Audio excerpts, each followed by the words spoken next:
Câmara aprova o decreto para derrubada do IOF, Senado aprova na mesma noite e o texto já vai entrar em vigor sem necessidade de sanção presidencial. Quais os principais impactos? É disso que a gente vai falar hoje.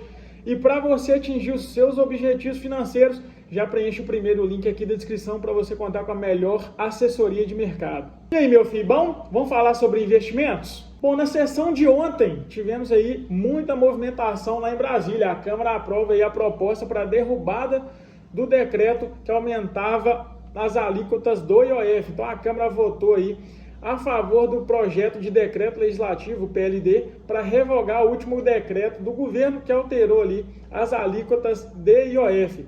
O placar final ficou aí 383 votos a favor e 98 votos contrários ao PDL 214 de 2025, que é justamente esse aí que tem o objetivo de suspensão do decreto do governo. E a medida, publicada ali dia 11 de junho, foi a terceira tentativa do governo de reajustar o tributo em menos de um mês. A gente teve toda aquela repercussão ali de vários setores econômicos, né, e do Congresso também, repercutindo de forma negativa esse aumento aí do IOF.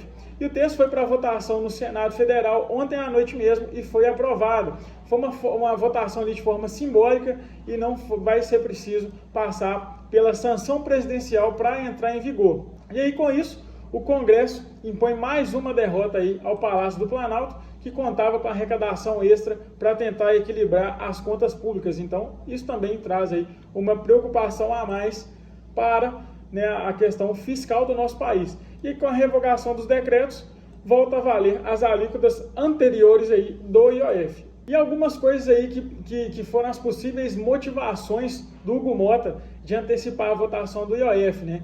Basicamente, até a noite de segunda-feira, o governo imaginava aí que podia contar com um prazo maior para negociar esse projeto aí com o Congresso. Mas uma das hipóteses aí de por que o Hugo Mota colocou esse projeto para votação nessa semana é a possível insatisfação com a entrevista do ministro da Fazenda, Fernando Haddad, à TV Record, criticando o projeto de aumento de deputados, que foi votado ontem à noite também no plenário do Senado. Foi depois dessa entrevista que o Hugo Mota ali anunciou que iria colocar a sustação do projeto de proposta do IOF em votação na noite de quarta-feira. Alguns líderes também trabalham com divergências mais profundas, aí, como por exemplo a distribuição de emendas parlamentares, que o governo tem segurado aí a liberação das emendas, e na próxima segunda-feira um dos ministros do STF, o Flávio Dino, vai realizar ali uma audiência pública para discutir a obrigatoriedade de execução das emendas parlamentares individuais e de bancadas. E várias decisões recentes aí do Flávio Dino têm desagradado e muito o Congresso, principalmente aí com relação às emendas parlamentares. E alguns aliados do governo também colocam que outro motivo aí de insatisfação que vem do ex-presidente da Câmara, o Arthur Lira, que contava ali com parte das medidas previstas ali na medida provisória de corte de gastos para justamente ampliar a isenção do projeto de imposto de renda, que ele é um dos relatores. A ideia seria justamente aumentar a faixa de renda aí entre 50 e 150 mil, e para isso ele precisaria aí dessa compensação de corte de gastos, né, que foi, né, a medida provisória para ampliar a proposta da isenção de quem ganha até R$5 mil por mês. E como que os mercados reagiram, né? Na sessão de ontem, os DIs subiram, né, os juros futuros aí subiram com a derrubada aí do decreto do IOF. E as taxas, né, os DIs futuros ali fecharam em alta, influenciados pelo leve avanço dos rendimentos das treasuries, né, lá fora, durante boa parte do dia, e pela valorização do dólar perante o real, aí, com investidores atentos também à derrubada do IOF no Congresso. E aí a sessão ontem fechou, daí janeiro de 26 ficou estável, né, ficou ali em 14,94, para janeiro de 28 ficou ali em 13,51 com uma alta de 6 pontos base, deu ali de 13,45. Os contratos mais longos aí, né, para janeiro de 31 foi para 13,55 e antes estava em 13,50. E o contrato de janeiro de 33 foi justamente ali para 13,65, antes estava em 13,61. Aqui é importante a gente salientar também, né, que toda essa retomada dos juros para cima é uma precificação aí de que as contas, né, vão ter uma maior dificuldade para serem fechadas e com isso o mercado cobra mais juros para emprestar dinheiro para o governo. Então, muito disso é por conta dessa precificação aí da dificuldade com o cenário fiscal do nosso país hoje. E também é bom a gente lembrar que o governo tem outro projeto em andamento para aumento de tributação aí nos investimentos, que é um projeto alternativo aí ao IOF que foi discutido nas últimas semanas, que é basicamente a unificação das alíquotas de investimento em imposto de renda, que antes era uma tabela regressiva, né, de 22,5% a 15%, dependendo aí do período de investimentos, e a ideia é justamente colocar aí esses investimentos todos em 17,5% para aplicação em renda fixa e renda variável, e acabando ali com a isenção de títulos como LCI, LCA, CRIs e CRAS, e dividendos distribuídos por fundos imobiliários e FIAGs, que passam a ter ali 5% de imposto de renda. As mudanças aí só começam a valer a partir de 2026, a menos que sejam rechaçadas aí pelo Congresso ou que caduquem no prazo de 120 dias, isso faz com que não entrem em vigor.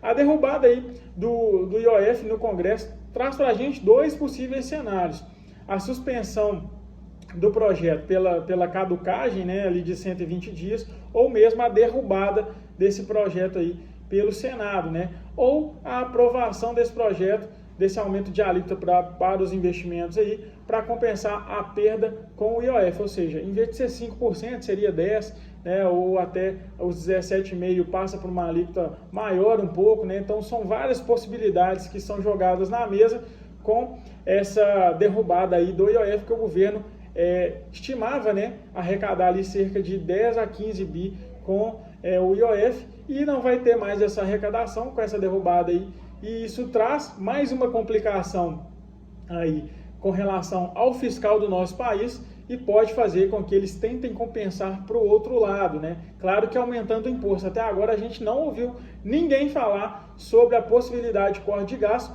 mas todo esse recado que eu vejo do Congresso, claro que tem essas brigas, né, essas possíveis aí, questões que a gente colocou que podem ter motivado aí o Hugo Mota a colocar esse projeto em pauta para mostrar para o governo quem manda, né? Mas é um recado claro aí de que só aumento de imposto não vai ser possível para esse governo. Então isso pode ali mostrar para a turma lá de que eles vão precisar de fato recorrer a corte de gastos, porque não está passando, né? O governo está sem força no Congresso para passar ali os projetos de aumento de tributos. Claro que um ou outro ali vai sempre passar, mas não vai ser todo o projeto de aumento de tributos aí que vai ser passado, porque está todo mundo insatisfeito com esses aumentos de tributos aí, o que faz com que o governo perca bastante força e mostra novamente, né, que é preciso cortar gastos. Não dá para ir só ali com a questão de aumento de tributos. A gente também teve ali com os DIs subindo, né, os DIs futuros. No Tesouro Direto a gente teve também as taxas subindo, né, com a questão ali do IOF, em resposta, claro, da deterioração da percepção fiscal por parte dos investidores. Então, obviamente, os investidores vão cobrar mais juros para emprestar dinheiro para o governo, que está com dificuldades em fechar as contas. Então, basicamente ali como que ficou os juros ontem, né? O IPCA mais 2050, o Tesouro IPCA mais 2050, ele avançou aí de 6,83 para 6,95 dessa tarde, ou seja, estamos nos maiores patamares de taxa de juros novamente, com praticamente 7% aí de retorno real no Tesouro Direto, então é muita taxa. O IPCA 2040 saiu de 6,91 para 7 e o pré-fixado de 2032 saiu ali de 13,62 para 13,68.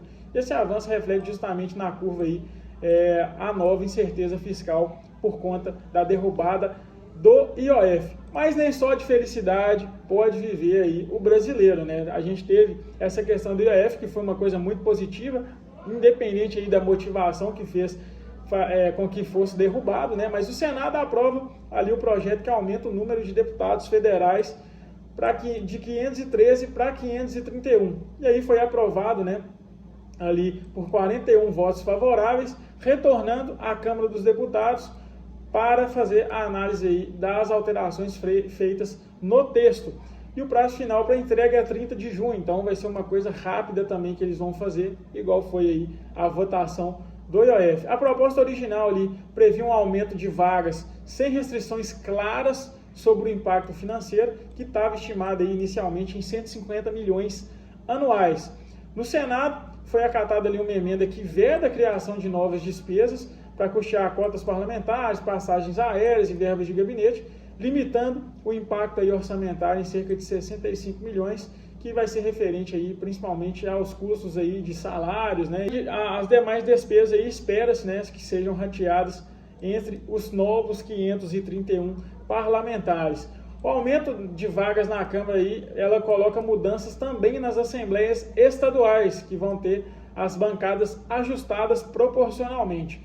E atualmente no Brasil aí se conta com 1.059 deputados estaduais e a proposta vê a criação de 30 novas cadeiras estaduais. A proposta também estabelece critérios para revisões futuras, considerando aí dados do censo e limite mínimo e máximo de representantes por estado. E aí nenhum estado vai perder cadeiras, quem for impactado aí vai apenas ganhar novos deputados. E aí, será que depois da derrota do IOF, o governo recebeu o recado de que vai precisar de fato cortar gastos ou vai partir para uma nova tentativa de aumento de tributos? E aí, o que você acha que vai ser daqui para frente, apesar aí dessa proposta de aumento de deputados que vai trazer um novo custo aí para nós pagadores de impostos, né? Mas você sabe como que vai aproveitar esses momentos de estresse para os seus investimentos? Como que você vai se beneficiar disso? Pois é, para isso você precisa contar com a melhor assessoria de mercado para sobressair em qualquer cenário. Por isso, te convido novamente a preencher o primeiro link aqui da descrição. Então no vídeo de hoje é isso, vou ficando por aqui, até o próximo, valeu!